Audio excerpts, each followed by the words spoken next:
સૌથી પહેલા વાત કરવી છે ચોમાસાની, વરસાદની, રૂઠેલા મેઘરાજાની। કારણ કે ગુજરાતમાં ચોમાસાની એન્ટ્રી 4 દિવસ વહેલી થઈ, પણ વરસાદનું આગમન હવે મોડું થવાનું છે, કારણ કે મેઘાનો મૂડ સ્વિંગ થઈ ગયો છે। દક્ષિણ ગુજરાતમાં એન્ટર થયેલું નૈઋત્યનું ચોમાસું અત્યારે નબળું પડ્યું છે, જેના કારણે હવે 1 અઠવાડિયું વરસાદ પર બ્રેક લાગી ગઈ છે। પણ નિષ્ણાત કહી રહ્યા છે કે આ બ્રેક પછી મોન્સૂન નોન સ્ટોપ વરસશે।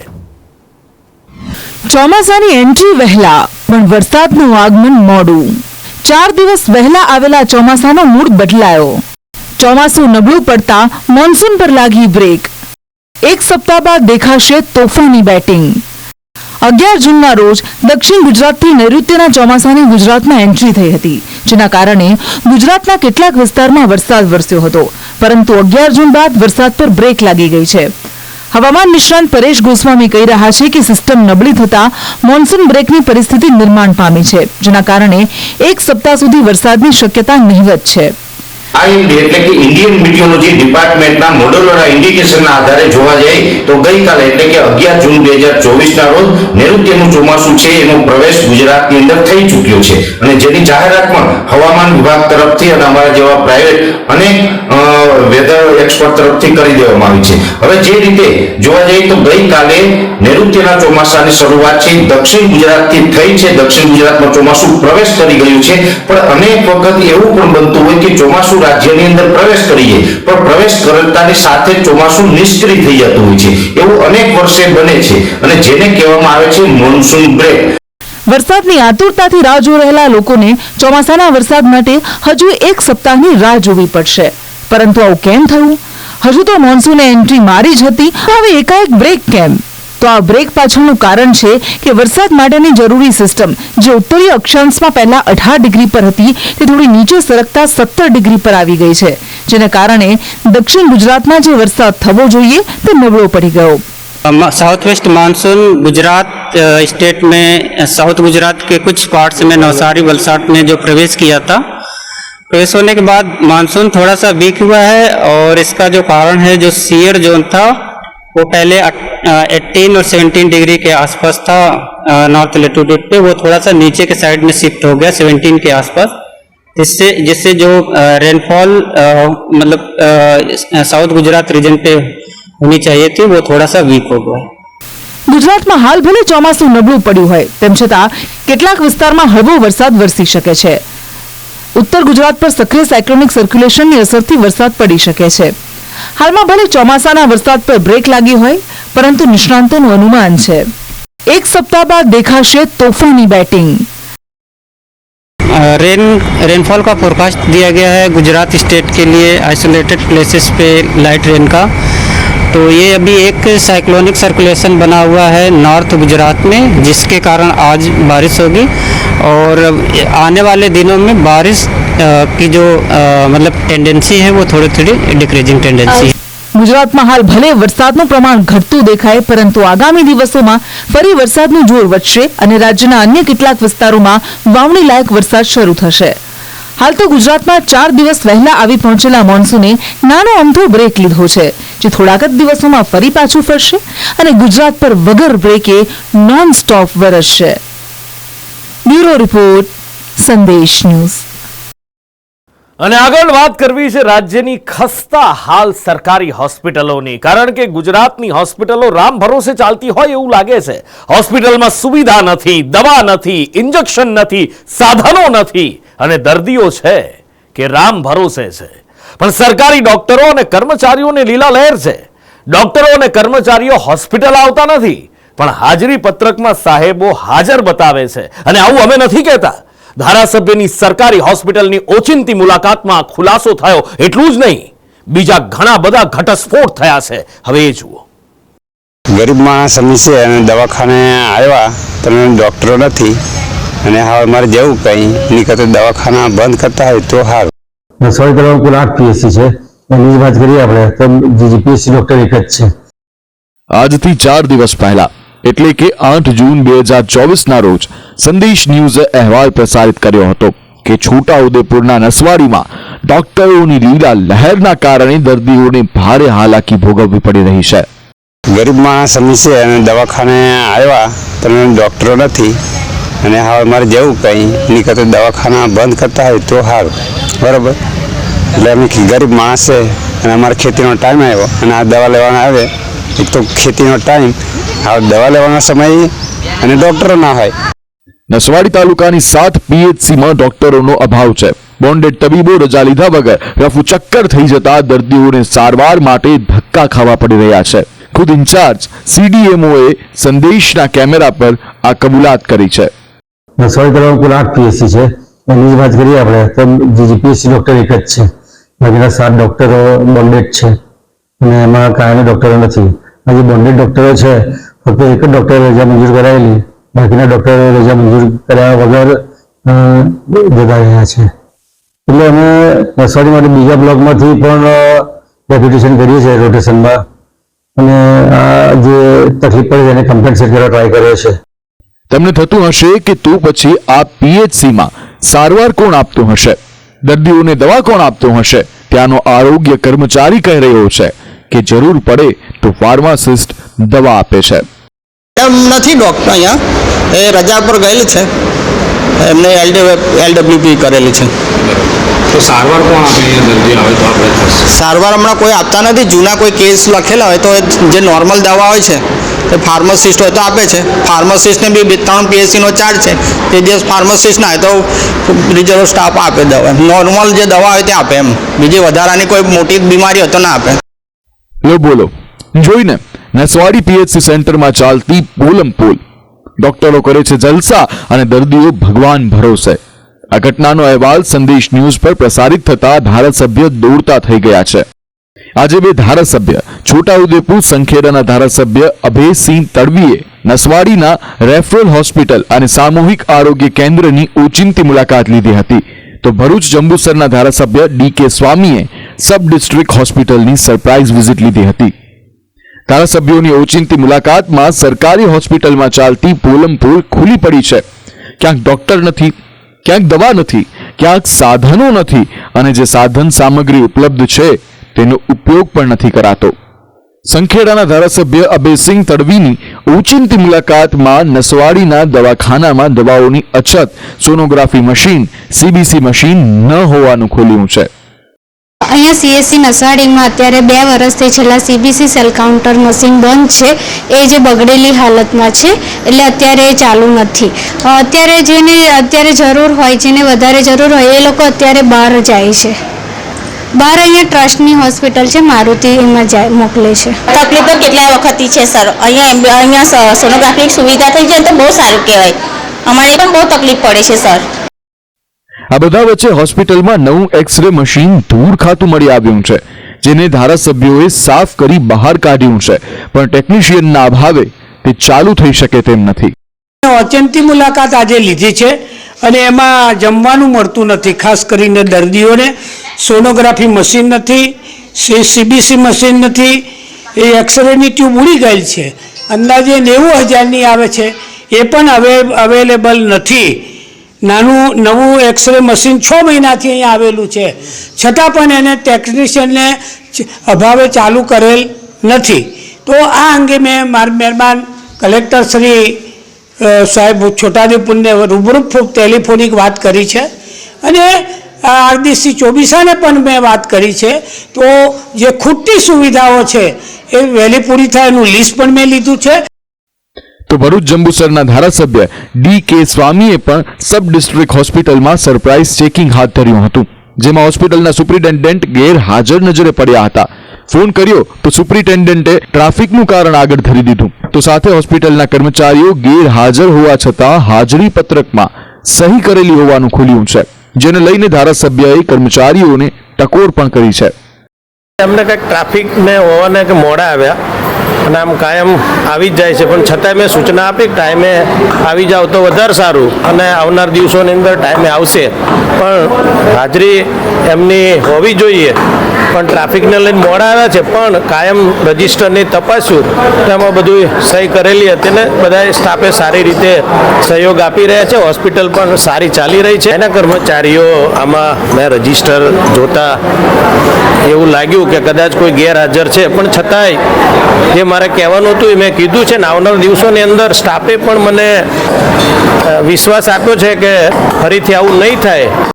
હાલ તો સ્થાનિક ધારાસભ્યોની સરપ્રાઇઝ મુલાકાતે હોસ્પિટલમાં ચાલતી ડોક્ટરોની મનમાની વ્યવસ્થાની ખસ્તા હાલતની પોલ ખોલી નાખી છે. સરકારી હોસ્પિટલમાં દર્દીઓ રીતસરના ભગવાન ભરોસે જોવા મળી રહ્યા છે.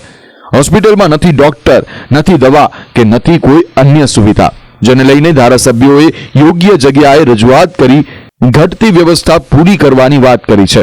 પરંતુ સૌથી મોટો સવાલ એ જ છે કે શું અધિકારીઓ જનપ્રતિનિધિનું સાંભળે છે ખરા? સરકારી હોસ્પિટલોની સ્થિતિ ખરેખર ભગવાન ભરોસે છે. અધિકારીઓ સાંભળતા નથી ત્યારે આ વ્યવસ્થામાં સુધારો ક્યારે આવે છે? સરકારી હોસ્પિટલોમાં દર્દીઓને ક્યારે સારી સારવાર મળતી થશે તે જોવું રહ્યું. બ્યુરો રિપોર્ટ, સંદેશ ન્યૂઝ.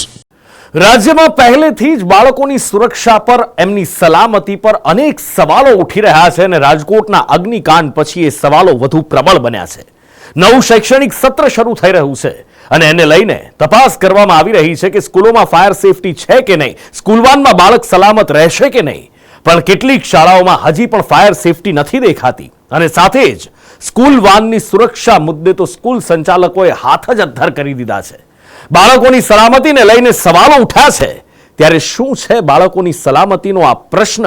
શું તમારું બાળક શાળાએ જાય છે તો સલામત છે કે નહીં એ જુઓ. રાજકોટ અગ્નિકાંડ પછી સૌ કોઈ ફાયર સેફટીને લઈને સજાગ બન્યા છે અને હવે નવું શૈક્ષણિક સત્ર શરૂ થવા જઈ રહ્યું છે, જેને લઈને બાળકોની સલામતી માટે સવાલો ઉઠ્યા છે. સ્કૂલોમાં બાળક સલામત છે કે નહીં એને લઈને સ્કૂલોમાં ફાયર સેફટી છે કે નહીં એની તપાસ કરવામાં આવી રહી છે.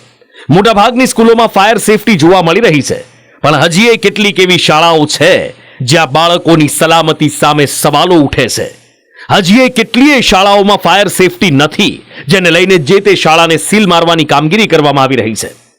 મહાનગરોની વાત કરીએ તો ફાયર સેફટી મામલે અમદાવાદની 6 સ્કૂલ તેમજ 1 કોલેજ સીલ કરવામાં આવી છે. વડોદરામાં 300 સ્કૂલના ચેકિંગ બાદ એક શાળામાં વ્યવસ્થા ન દેખાતા સીલ મારવામાં આવ્યું.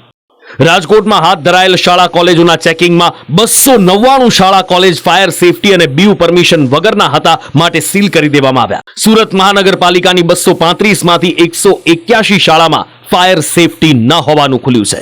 આ બધા વચ્ચે સોશિયલ મીડિયામાં વાયરલ થઈ રહેલી એક તસવીરે વાલીઓની ચિંતા વધારી છે. તસવીરમાં દેખાય છે કે સ્કૂલ વાન બાળકોથી ખીચોખીચ ભરેલી છે અને કેટલાક બાળકોને સીએનજીની ટેન્ક પર બેસાડવામાં આવ્યા છે. વાલીઓને હવે સ્કૂલ વાન અને રિક્ષામાં બાળકોની સલામતીની ચિંતા થઈ રહી છે. એવામાં સુરતના સ્કૂલ સંચાલકોએ સ્કૂલ વાનની જવાબદારીમાંથી હાથ ખંખેરી નાખ્યા છે. સ્કૂલ વાન ચાલકોએ હાથ અદ્ધર કરી આ મામલે વાલીઓ પાસે સ્કૂલ વાન અંગેના ડિક્લેરેશન ફોર્મ પર સહી કરાવી છે. ડિક્લેરેશન ફોર્મમાં શું લખ્યું છે હવે એની વાત કરીએ. મારા બાળકને હું જે સ્કૂલ વાનમાં મોકલું છું એને ચેક કરી લેવામાં આવી છે, જેની સંપૂર્ણ જવાબદારી મારી છે. વાલી. સ્કૂલ સંચાલકો ડિક્લેરેશન ફોર્મમાં વાલીઓની સહી કરાવી પોતાની જવાબદારીમાંથી છટકી રહ્યા છે, કારણ કે ફોર્મમાં કેટલાક નિયમો છે. વાનનો ફિટનેસ ટેસ્ટ, ટ્રાન્સપોર્ટ ડિપાર્ટમેન્ટમાં નોંધણી, વાનમાં સ્પીડ કંટ્રોલર, જીપીએસ ડિવાઇસ, અગ્નિશામક સાધન, મેડિકલ બોક્સ અને સીસીટીવી લાગેલા છે કે નહીં એ બધું જ જોવાની જવાબદારી વાલીઓની રહેશે, જેને લઈને વાલીઓમાં નારાજગી ઉઠી છે. खाली पेरेंट्स की जिम्मेदारी नहीं है, टीचरों की भी जिम्मेदारी है. हम अपने बच्चों को वहाँ भेज रहे हैं और वो बकायदा पैसे दे करके भेज रहे हैं. ऐसे नहीं कि वो फ्री में हमें पढ़ा रहे हो. तो हर चीज़ की उनकी जिम्मेदारी है, ठीक है. और जैसे कि ड्राइवर की भी जिम्मेदारी है, वैन वाले की भी जिम्मेदारी है. और अगर जो फॉर्म भरवा रहे हैं उसके लिए नियम सबके लिए बराबर होने चाहिए, चाहे वो टीचर हो, पेरेंट्स हो या ड्राइवर हो. और ड्राइवर जो है उसको जो गाड़ी है उसमें जीपीएस सिस्टम लगा होना चाहिए. उसमें बच्चों की एक लिमिट होनी चाहिए, इतने बच्चे ही ले जाने हैं, एक पक्का नियम होना चाहिए. वो नियम तो है, वो नियम का फॉलो नहीं कर रहे. फॉलो नहीं करते, ऐसे भरते जैसे बोरे भरते हैं, सब्जियां भरते हैं, ऐसे भरते हैं वो बच्चों को. મારું એવું જ કહેવું છે કે આપણા છોકરાઓ જાય છે વેનમાં, વેનવાળાની જવાબદારી પણ હોવી જોઈએ, સ્કૂલવાળાની પણ હોવી જોઈએ. પેરેન્ટ્સ તો અહીંયાથી સ્કૂલે મોકલે છે આપણને વેનમાં, તો વેનવાળાની પણ હોય. કદાચ રસ્તામાં કંઈ થઈ જાય, એક્સિડન્ટ થાય, વાન સળગી જાય કે કોઈ પણ અકસ્માત થાય તો વેનવાળાની પણ જવાબદારી હોય છે. એમના પાસે પણ સોગંદનામું લેવું જોઈએ અને સ્કૂલમાં કંઈ થાય સ્કૂલવાળાને પણ જિમ્મેદારી હોવી જોઈએ. મેઇન વસ્તુ શું છે કે તમે જે પૈસા લો છો તો એ ફક્ત પેટ્રોલના નથી લેતા, જવાબદારીના બી લો છો, બરાબર ને? એ સ્કૂલવાળા બી જે કંઈક ફીસ લે છે તે જવાબદારીની બી લે છે, તો તેમાં તમે જવાબદારી આવે ત્યારે હાથ ઊંચા કરી દો તે નહીં ચાલે. ને વાનવાળાએ પૂરેપૂરી જવાબદારી રાખવી જોઈએ, કારણ કે મા બાપનું અમૂલ્ય રતન એ લોકોના ભરોસે મૂકીએ છીએ, તો મોટી જવાબદારી તો એની પૂરેપૂરી જવાબદારી પેરેન્ટ્સની છે. એ લોકોની તો કોઈ જવાબદારી જ નથી, એ લોકોની જવાબદારી ફક્ત ફીસ લેવાની, બસ એ જ મોટી જવાબદારી. તમે ફીસ આવી ગઈ પછી પેરેન્ટ્સ હું ને બાળક હું ને કઈ નહીં. જેટલી પેરેન્ટ્સની છે એટલી સ્કૂલની બી આવે છે ને એટલી વેનવાળાની બી આવે છે. ભરોસે અમે મોકલીએ છીએ વેનવાળાને, તો વેન સ્કૂલ તરફથી હોય છે, તો સ્કૂલને થોડું ધ્યાન રાખવું જોઈએ કે શું બાળક અહીંયા પહોંચે છે તો એની જવાબદારી અમારી છે, તો શું એમાં સગવડ હોવી જોઈએ. અને હવે અત્યારે એ લોકો આવું પત્ર ભરીને અમારી પાસે સાઇન કરાવે છે, તો ઇનકેસ કાંઈ થાય વચ્ચે તો પેરેન્ટ્સ કોને કહેવા જાય? સ્કૂલ સંચાલકો આ ડિક્લેરેશન ફોર્મ ભરાવી બધી જ જવાબદારી વાલીઓ પર ઢોળવા માંગે છે. શું ખરેખર માતા પિતા બાળકોને શાળાએ મોકલે છે એટલે બધી જ જવાબદારી એમની છે? આમાં બધાની જવાબદારી એક સરખી છે. સ્કૂલવાને પણ જવાબદારી ઉઠાવવી જોઈએ, શાળાએ પણ જવાબદારી લેવી જોઈએ. વાલીની તો જવાબદારી છે જ, પણ આવી રીતે ખાલી વાલીઓના માથે જવાબદારી ઢોળીને છટકી ન શકાય. આ બધા વચ્ચે અમદાવાદમાં સ્કૂલ જતા બાળકોની સલામતી માટે શૈક્ષણિક સત્ર શરૂ થાય એ પહેલા ટ્રાફિક વિભાગ, શિક્ષણ વિભાગ અને અમદાવાદ મ્યુનિસિપલ કોર્પોરેશનનો સેમિનાર મળ્યો હતો, જેમાં ફાયર સેફટી અને રોડ અકસ્માત સહિતના મુદ્દે ચર્ચા કરવામાં આવી. જે સરકારના વિભાગો છે એમના તરફથી શાળા સંચાલકોએ જે સાવચેતી રાખવાની, જેના થકી બાળકો સલામત રીતે શાળાએ પહોંચી શકે, શાળામાં સલામત રીતે અભ્યાસ કરી શકે અને સલામત રીતે પોતાના ઘરે પરત થઈ શકે, એ બાબતે શાળા સંચાલક, વાલીશ્રીઓ, વિદ્યાર્થીઓ અને સરકારના વિવિધ ડિપાર્ટમેન્ટોએ સંયુક્ત રીતે જે કામગીરી કરવાની થતી હોય છે એ અંગે સરકારના વિવિધ પરિપત્રો તેમજ યોજનાઓ અંતર્ગત આજે તમામને માહિતી આપવામાં આવશે. અને જે નવા શૈક્ષણિક સત્ર પહેલા બાળકોની સલામતીને લઈને વાલીઓમાં ચિંતા પેઠી છે. સ્કૂલ સંચાલકો હાથ અદ્ધર કરી જવાબદારીમાંથી છટકતા દેખાઈ રહ્યા છે. જો બધા આવી રીતે પોતાની જવાબદારીમાંથી છટકશે તો થશે શું? ત્યારે સૌ કોઈએ પોતપોતાની જવાબદારી સમજી એને નિભાવવી જરૂરી છે. દરેક બાળક તેમની સાથે સુરક્ષિત છે એ વાલીને સલામતીનો અહેસાસ કરાવવો પડશે. બ્યુરો રિપોર્ટ, સંદેશ ન્યૂઝ. આજે સૌરાષ્ટ્રનું સૌથી મોટું ગોંડલ માર્કેટિંગ યાર્ડ બંધ રહ્યું અને એની પાછળનું કારણ હતું ગણેશ જાડેજા. ગણેશ જાડેજા છેલ્લા ઘણા સમયથી ચર્ચામાં છે. ગોંડલના ધારાસભ્ય ગીતાબા જાડેજા અને પૂર્વ ધારાસભ્ય જયરાજસિંહ જાડેજાના પુત્ર ગણેશ પર આરોપ છે દલિત યુવાનને મારવાનો અને વિસ્તારમાં ગુંડાગીરી કરવાનો. એના વિરોધમાં ગોંડલમાં બાઇક રેલી થઈ. જૂનાગઢથી છેક ગોંડલ સુધી આ બાઇક રેલી આવી અને સંમેલન પણ થયું. અને બીજી બાજુ જે રીતે વિરોધ થઈ રહ્યો છે એ જ રીતે ગણેશનું સમર્થન પણ થયું અને એના જ કારણે આજે ગોંડલ, એની આસપાસના ગામોએ જામવાડી હોય કે પછી રીબડા સજ્જડ બંધ રહ્યા. પણ આખરે શું છે આ મામલો? સામસામે બંધ, સામસામે રેલી અને આટલો બધો ગણેશનો વિરોધ કેમ અને ગણેશને સમર્થન કેમ? મામલો રસપ્રદ છે. જે એની ગોંડલ અને સૌરાષ્ટ્રની અંદર જેની ગુંડાગર્દી થાય, સરકાર એની ગુંડાગર્દી બંધ કરાવે. જે એની ગોંડલ અને સૌરાષ્ટ્રની અંદર જેની ગુંડાગર્દી થાય, સરકાર એની ગુંડાગર્દી બંધ કરાવે. ખાલી એપીએમસી નહીં, સમગ્ર ગોંડલ હોય કે ગોંડલના 90% ઉપરના ગામડા હોય, બધા જ ગણેશભાઈના સમર્થનમાં બંધ રાખ્યું છે. આ ઘટના માત્ર ને માત્ર આકસ્મિક ઘટેલી છે. ગોંડલ ગણેશ એટલે કે ગણેશ જાડેજા, જેની દબંગાઈના વિરોધમાં ધોરાજીથી ગોંડલ સુધી બાઇક રેલી યોજાઈ. દલિત સમાજની આ બાઇક રેલી દલિત યુવક સાથે થયેલા અત્યાચારના વિરોધમાં હતી. જેવી ગણેશ જાડેજાના વિરોધમાં બાઇક રેલી નીકળી કે સામે ગણેશના સમર્થનમાં ગોંડલનું માર્કેટિંગ યાર્ડ અને વિવિધ બજારો બંધ થઈ ગયા. આખરે કેમ, શું થયું એ સમજવા માટે આખો મામલો જાણવો પડશે. આરોપ છે કે જૂનાગઢમાં રહેતા સંજય સોલંકી નામના દલિત યુવક સાથે ગણેશ ગોંડલને થોડા દિવસ પહેલા માથાકૂટ થઈ હતી. રસ્તા પર વાહન વ્યવસ્થિત ચલાવવાની ટકોર કરતા ગણેશ જાડેજાએ તેના સાથીઓ સાથે સંજય સોલંકીને ઢોરમાર માર્યો. ત્યારબાદ ગણેશે તેના સાથીદારો સાથે સંજયનું અપહરણ કરી લીધું. જ્ઞાતિ સૂચક અપશબ્દો કયા, અપમાનિત કરી માફી માંગતો વિડીયો બનાવ્યો, જેને લઈને સંજયના પિતા રાજુ સોલંકીએ પોલીસ ફરિયાદ નોંધાવી અને ગણેશ જાડેજાની 6 દિવસે ધરપકડ થઈ.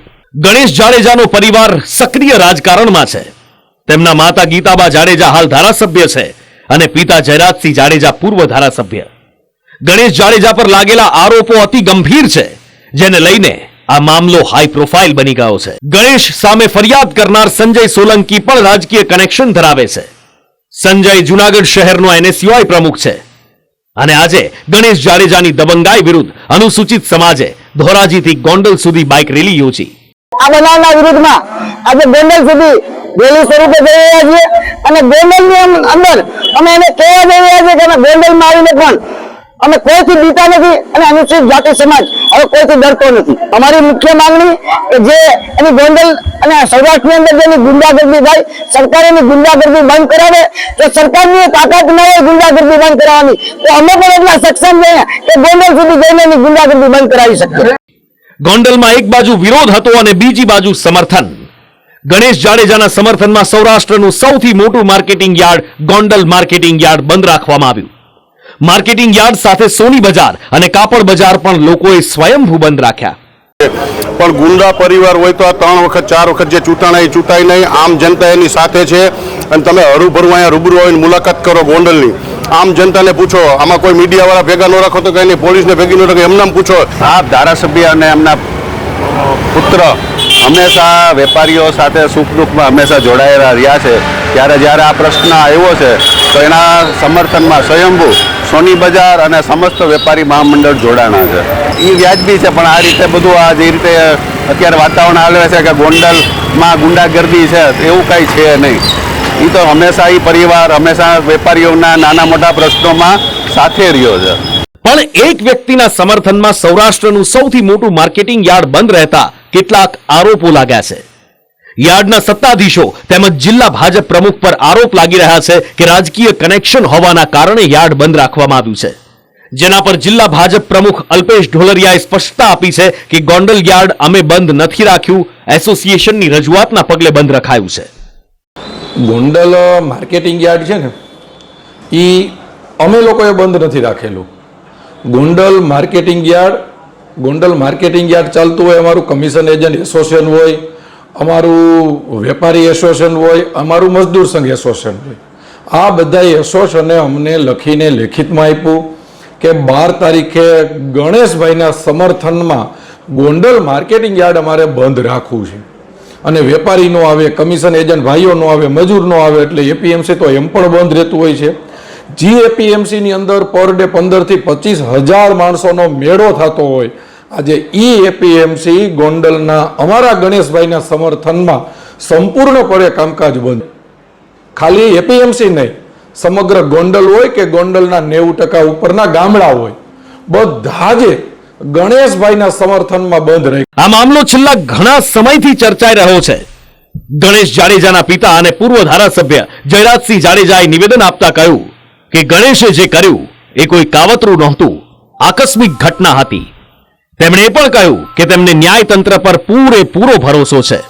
મારી દ્રષ્ટિએ જે કાંઈ ઘટના ઘટી છે, આ ઘટના એક આકસ્મિક છે.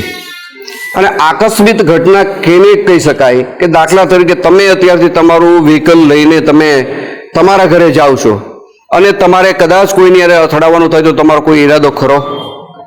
આ ઘટનાને માત્ર ને માત્ર હું આકસ્મિક ગણાવું છું. કોઈ પૂર્વ યોજના આની અંદર કાવતરું નથી. જે જૂનાગઢનો દલિત પરિવાર છે એની યાર મારે પારિવારિક કોઈ વાંધો નથી, મારે પેઢી દર પેઢીનું કોઈ વેરઝેર નથી. આ લોકોને હું કોઈને ઓળખતો પણ નથી, ગણેશ પણ એને ઓળખતો નથી. મેં તમને કીધું એમ આ ઘટના માત્ર ને માત્ર આકસ્મિક ઘટેલી છે. આના માટે સેટલમેન્ટ હું ક્યારેય કરું નહીં. સેટલમેન્ટ માટે મેં કોઈ રૂપિયાની ઓફર કરેલી નથી. અને આ વસ્તુને મારી દ્રષ્ટિએ આકસ્મિક સિવાય હું આ વસ્તુને કાંઈ વેરઝેરની ભાવનાથી જોતો નથી. ન્યાયતંત્ર ઉપર મને સંપૂર્ણ ભરોસો છે કે ન્યાયતંત્ર જે કાંઈ નિર્ણય કરશે એના ઉપર મને સંપૂર્ણ ભરોસો છે. સંજય સોલંકીના પિતાની ફરિયાદના આધારે પોલીસે ગણેશ જાડેજાની ધરપકડ કરી છે. પણ આરોપ લાગી રહ્યા છે કે રાજકીય કનેક્શન હોવાના કારણે ગણેશ જાડેજા સામે તપાસની દોર ઢીલી મૂકી દેવામાં આવી છે. બીજી બાજુ આખા મામલાને લઈ સૌરાષ્ટ્રમાં ભારે ગણગણાટ છે કે હવે શું થશે? ગણેશને સજા થશે કે પછી એને નિર્દોષ સાબિત કરવા માટેના હવાતિયા? શું થાય છે એનો જવાબ તો આવનારો સમય આપશે. બ્યુરો રિપોર્ટ, સંદેશ ન્યૂઝ.